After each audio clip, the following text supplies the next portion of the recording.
Greetings. So, Gear Guy here. One of my new subscribers sent me a message on YouTube asking me a question, and please bear with me. I do have allergies, and I live in the Midwest, and everything's pollinating here, so it is actually very rough today.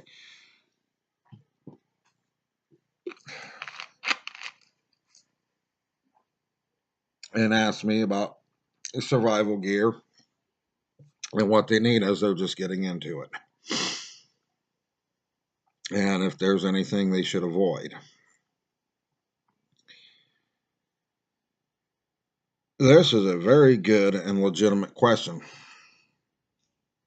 and it's one that really makes me think, because I do try and watch the new products that come out, what they do, what they're used for, and if they can be used for any other purposes.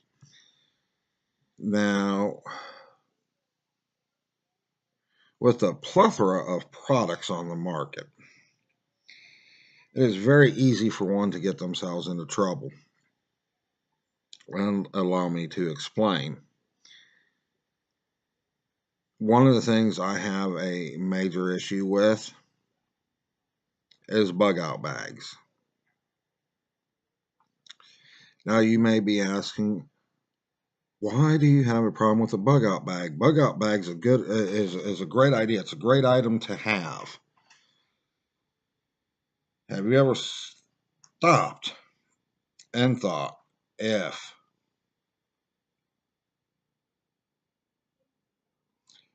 there is a disaster, and let's talk national, not talking local or state, let's talk national disaster.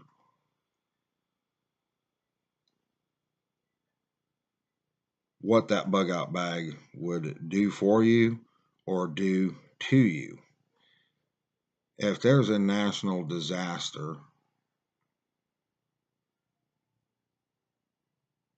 everybody's going to be trying to go where they think it's safe and they can survive. You need to have a place picked out to go.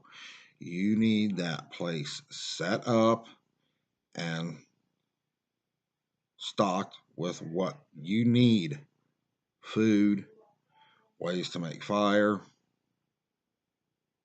weapons if you need weapons to hunt with, cordage, water and storage, etc., etc. You know what I'm talking about. Here's where the bug out bag gets you in trouble. The streets are going to be jammed with cars. You're not going to go anywhere in your car. You're going to go on foot. You're going to have to. You're going to have no choice in this matter.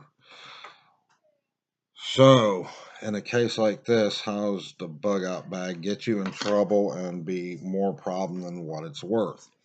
It's simple. I hate TV. I don't watch much TV, but I do watch a few TV shows. And one of the things The Walking Dead got right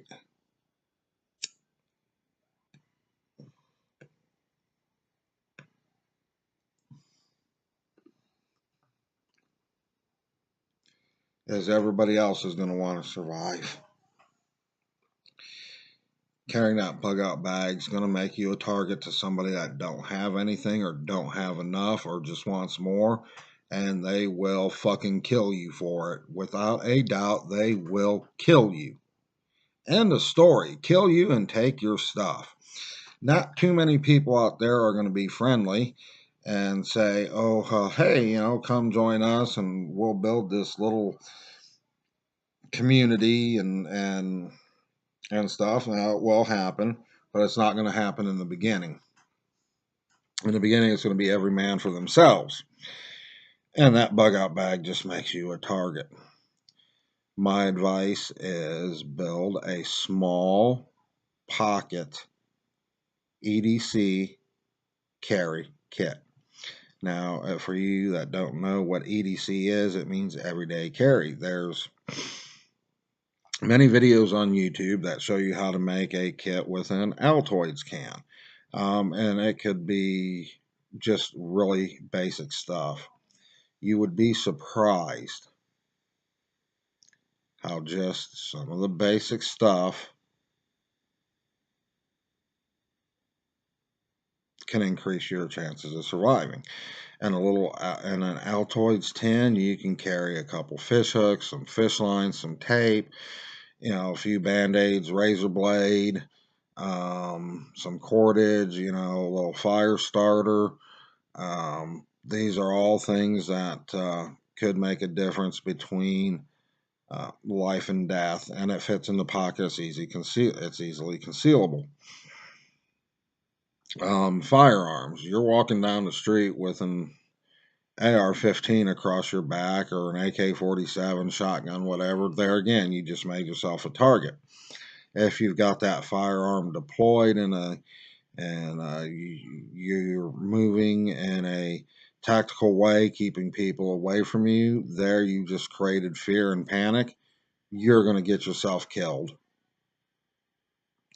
So, best advice is have a place picked out, have it set up, and invest in a really good pair of boots because you're going to be going on foot. Trust me on this.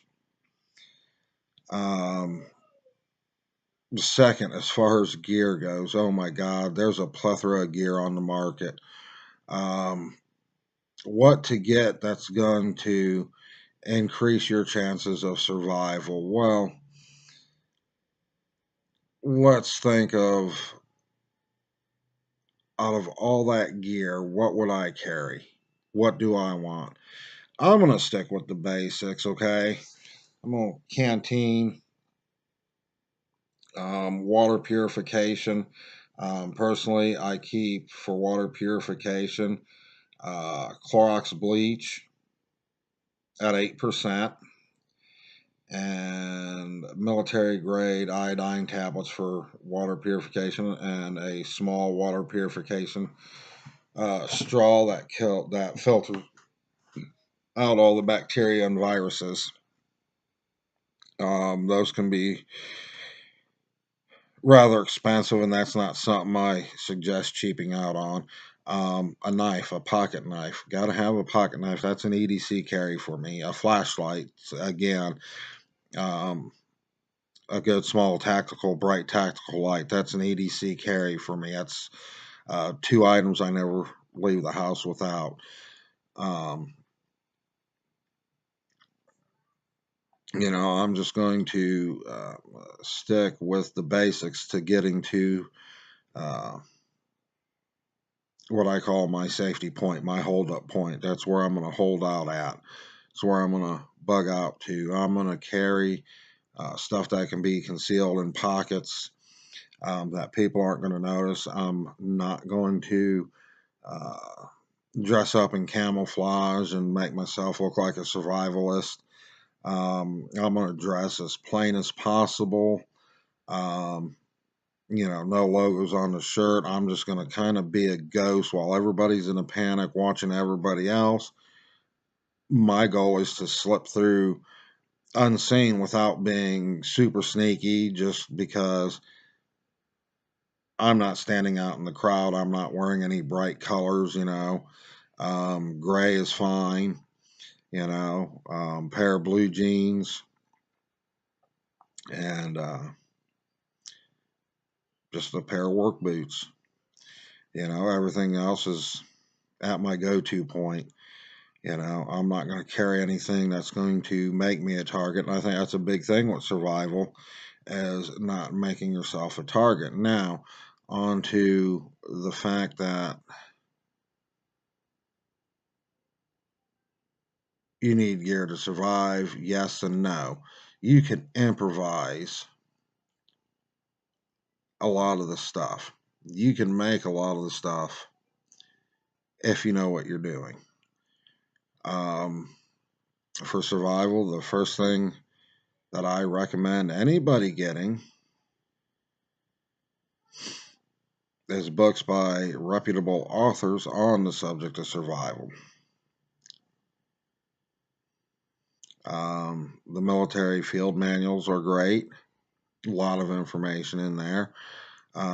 Any book by Ragnar Benson are real good books. A good website to go to, and you can find a lot of books on the subject, is Paladin Press. I think their website's paladinpress.com. They carry a lot of books on survival. Second book I would read is called Ditch Medicine. I can't remember who it's by right now, but it deals with a lot of herbs and stuff found out in the woods that has medicinal purposes. And the most important thing to do in any survival situation is think. Think about what you're doing. Think, if I'm carrying this, is this going to make me a target?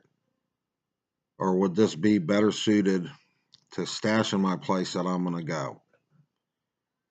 With that said, I'm going to, in the description, put a small list of equipment that should be part of your EDC that is going to make a difference between life and death if anything goes sideways. With that said, I am going to end this video. If you have any questions, leave it down in the comment or send me an inbox on YouTube, and I will either answer you directly through message, or if it's a good enough question and the information is something I think everybody really needs to know, I will do a video on it. Until then, keep watching. I have some reviews coming up of products and tell you what I think of them and if you should have them or not. So watch out for them, and I will talk to you all later.